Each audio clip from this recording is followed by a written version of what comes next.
Good morning प्यारे बच्चों। अब तक सामाजिक विज्ञान की ऑनलाइन क्लास में हम लोगों ने भूगोल के पहले अध्याय संसाधन एवं विकास के बारे में चर्चा किया। आज हम चर्चा करने वाले हैं सामाजिक विज्ञान की एक जो शाखा अर्थशास्त्र है उसके पहले चैप्टर विकास के बारे में। तो अर्थशास्त्र के पहले चैप्टर विकास को पढ़ने से पहले हम थोड़ा से अर्थशास्त्र के बारे में जान लेते हैं कि अर्थशास्त्र विषय क्या है, अर्थशास्त्र विषय का अध्ययन हम क्यों करते हैं, अर्थशास्त्र का जन्मदाता कौन है। इन तीन प्रमुख विषयों का जानना हमारे लिए अत्यंत आवश्यक है। तो जैसे हम भूगोल पढ़े थे तो भूगोल के पहले चैप्टर को पढ़ने से पहले हमने थोड़ा से भूगोल के बारे में जाना था, वैसे ही हम अर्थशास्त्र के बारे में थोड़ा से एक संक्षिप्त परिचय अर्थशास्त्र का जानेंगे। सामाजिक विज्ञान में 4 प्रमुख विषयों का अध्ययन किया जाता है। आप सबको पता है, इतिहास, भूगोल, नागरिक शास्त्र, अर्थशास्त्र का। हम भूगोल के पहले चैप्टर संसाधन विकास की चर्चा कर चुके हैं। आज हम चर्चा करने वाले हैं अर्थशास्त्र के पहले अध्याय विकास के बारे में। तो अर्थशास्त्र के बारे में थोड़ा से जान लेते हैं। तो अर्थशास्त्र शब्द की यदि हम बात करें तो अर्थशास्त्र जो शब्द है वह 2 शब्दों से मिलकर बना है, अर्थ और शास्त्र। अर्थ और शास्त्र। अर्थ के शाब्दिक अर्थ की बात करें तो इसका अर्थ होता है धन, अर्थात धन का शास्त्र, धन का अध्ययन करने वाला शास्त्र। अर्थशास्त्र के जन्मदाता की बात करें तो अर्थशास्त्र का जन्मदाता एडम स्मिथ को माना जाता है। इनकी प्रसिद्ध पुस्तक थी वेल्थ ऑफ नेशंस।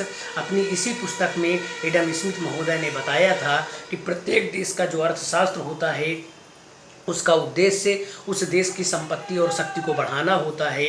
उस देश में जो आर्थिक संसाधन है उन आर्थिक संसाधनों का समुचित रूप से उपयोग करते हुए उस देश को आर्थिक रूप से समृद्ध बनाना होता है। अर्थशास्त्र के परिभाषा की बात करें तो अर्थशास्त्र चूँकि सामाजिक विज्ञान की एक शाखा है तो यहीं से शुरुआत करते हैं कि अर्थशास्त्र सामाजिक विज्ञान की वह शाखा है। अर्थशास्त्र सामाजिक विज्ञान की वह शाखा है जिसके अंतर्गत वस्तुओं और सेवाओं के उत्पादन, वितरण, विनिमय और उपभोग का अध्ययन किया जाता है। अर्थात अर्थशास्त्र के अंतर्गत हम वस्तुओं और सेवाओं का उत्पादन कैसे करते हैं, उनका वितरण किस प्रकार से करना है, उनका विनिमय कैसे होता है, उनका उपभोग किस प्रकार से किया जाता है, उपभोग करने का क्या तरीका होता है, ये सब कुछ हमें अर्थशास्त्र सिखाता है। अर्थशास्त्र ही हमें इस बात का ज्ञान प्रदान करता है कि हमारे पास जो सीमित साधन है, हमारे पास जो सीमित आर्थिक संसाधन है, उन सीमित आर्थिक संसाधनों का किस प्रकार हम उपयोग करें कि हमें उन सीमित आर्थिक संसाधनों के माध्यम से अधिकतम सुख की प्राप्ति हो सके, हमारी अधिकतम आवश्यकताओं की पूर्ति हो सके। क्योंकि हमारे पास साधन तो सीमित है, हमारे पास 1 बीघा, 2 बीघा, 3 बीघा खेत है, तो उस 1, 2 बीघा, 3 बीघा खेत में किस प्रकार हम पैदावार करें, कौन सी टेक्नोलॉजी का इस्तेमाल करें, किस प्रकार के आर्थिक संसाधनों का इस्तेमाल करें कि कम से कम संसाधन में हमारी अधिक से अधिक आवश्यकताएं पूरी हो सकें। तो इस बात का ज्ञान कौन सा विषय आपको प्रदान करता है? अर्थशास्त्र। तो अर्थशास्त्र एक ऐसा विषय है जो हमें सीमित आर्थिक संसाधनों का अधिकतम उपयोग करने का ज्ञान प्रदान करता है। इसीलिए हम अर्थशास्त्र को सामाजिक विज्ञान की एक शाखा के रूप में अपने सिलेबस में, अपने पाठ्यक्रम में अध्ययन करते हैं। अर्थशास्त्र की एक लाइन में परिभाषा दें एडम स्मिथ के अनुसार तो अर्थशास्त्र धन का विज्ञान है, क्योंकि इसके अंतर्गत हम आर्थिक क्रियाओं का, धन का अध्ययन करते हैं। आर्थिक क्रियाओं का या धन के शास्त्र का अध्ययन किया जाता है। तो अर्थशास्त्र के बारे में जानें कि अर्थशास्त्र का जन्मदाता कौन है, अर्थशास्त्र की क्या परिभाषा है, अर्थशास्त्र का अध्ययन हम क्यों करते हैं। फिर एक बार जान लेते हैं कि अर्थशास्त्र का जन्मदाता एडम स्मिथ को माना जाता है। एडम स्मिथ की जो पुस्तक थी उसका नाम था वेल्थ ऑफ नेशंस। अर्थशास्त्र संस्कृत भाषा के 2 शब्दों अर्थ और शास्त्र से मिलकर बना है, जिसका अर्थ होता है धन का शास्त्र, धन का अध्ययन करने वाला शास्त्र। अर्थशास्त्र की परिभाषा की बात करें तो अर्थशास्त्र सामाजिक विज्ञान की वह शाखा है जिसके अंतर्गत हम वस्तुओं और सेवाओं के उत्पादन, वितरण, विनिमय और उपभोग का अध्ययन करते हैं। अर्थशास्त्र एक ऐसा विषय है जो हमें अपने सीमित आर्थिक संसाधनों का अधिकतम उपयोग करने का ज्ञान प्रदान करता है। तो ये संक्षेप में अर्थशास्त्र के बारे में हमने चर्चा की। अब हम विकास के बारे में चर्चा करेंगे। जो पहला चैप्टर है अर्थशास्त्र का, पहला अध्याय है विकास। विकास क्या है? तो विकास की बात करें तो यहाँ विकास का जो तात्पर्य है वो आर्थिक विकास से है। आर्थिक विकास, सामाजिक विकास, राजनीतिक विकास, शैक्षिक विकास, सांस्कृतिक विकास, ये सब क्या है? विकास के प्रकार हैं। तो यहाँ हमको आर्थिक विकास के संदर्भ में विकास को पढ़ना है।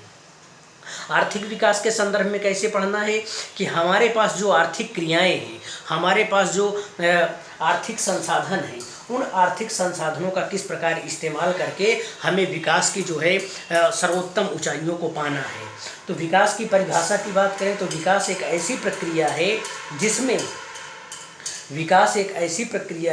जिसमें प्रति व्यक्ति आय में वृद्धि होने के साथ साथ निर्धनता, असमानता, अशिक्षा एवं रोगों में कमी भी हो, अर्थात लोगों के आर्थिक स्तर में सुधार हो तथा उनका जीवन स्तर ऊंचा हो। तो विकास का तात्पर्य क्या है? विकास का तात्पर्य यहाँ आर्थिक विकास से है। और आर्थिक विकास का मतलब क्या है कि लोगों के जीवन स्तर में अधिक से अधिक सुधार हो, लोगों की जो निर्धनता है निर्धनता दूर हो, जो समाज में सामाजिक असमानता व्याप्त है वह दूर हो, जो अशिक्षा है अशिक्षा दूर हो, हमारे पास स्वास्थ्य की सुविधाएं नहीं है, हम विभिन्न प्रकार के रोगों से ग्रसित हैं, रोगों से लड़ रहे हैं, लोगों को दूर करने के लिए हमारे पास स्वास्थ्य की प्रणाली हो, उत्तम स्वास्थ्य प्रणाली हो, तो यही आपका विकास है। तो विकास का तात्पर्य सामाजिक, आर्थिक, राजनीतिक, शैक्षिक, सांस्कृतिक इत्यादि विकास से होता है। आपके अर्थशास्त्र में जो विकास का मतलब है वह आर्थिक विकास से है। और आर्थिक विकास का तात्पर्य होता है लोगों के जीवन स्तर को अधिकतम बढ़ाना, अधिक से अधिक उनको सुविधाएं प्रदान करना, उनके जीवन में जितनी भी प्रकार की असमानताएं हैं, जितनी भी प्रकार की समस्याएं हैं, विषमताएं हैं, उनको दूर करना। तो सामाजिक विषमता की बात करें तो सामाजिक विषमता क्या है? समाज में फैली विषमता क्या है? ऊंच नीच के आधार पर हम समाज में भेदभाव करते हैं, जाति के आधार पर, धर्म के आधार पर, लिंग के आधार पर, क्षेत्र के आधार पर, भाषा के आधार पर भेदभाव करते हैं। यही क्या है? हमारे समाज में पाई जाने वाली सामाजिक विषमता है। तो इस सामाजिक विषमता को कैसे दूर किया जा सकता है? आर्थिक संसाधनों को अधिक से अधिक बढ़ाकर और आर्थिक रूप से लोगों को समान बनाकर। तो यहाँ हम विकास की बात करेंगे। विकास क्या है?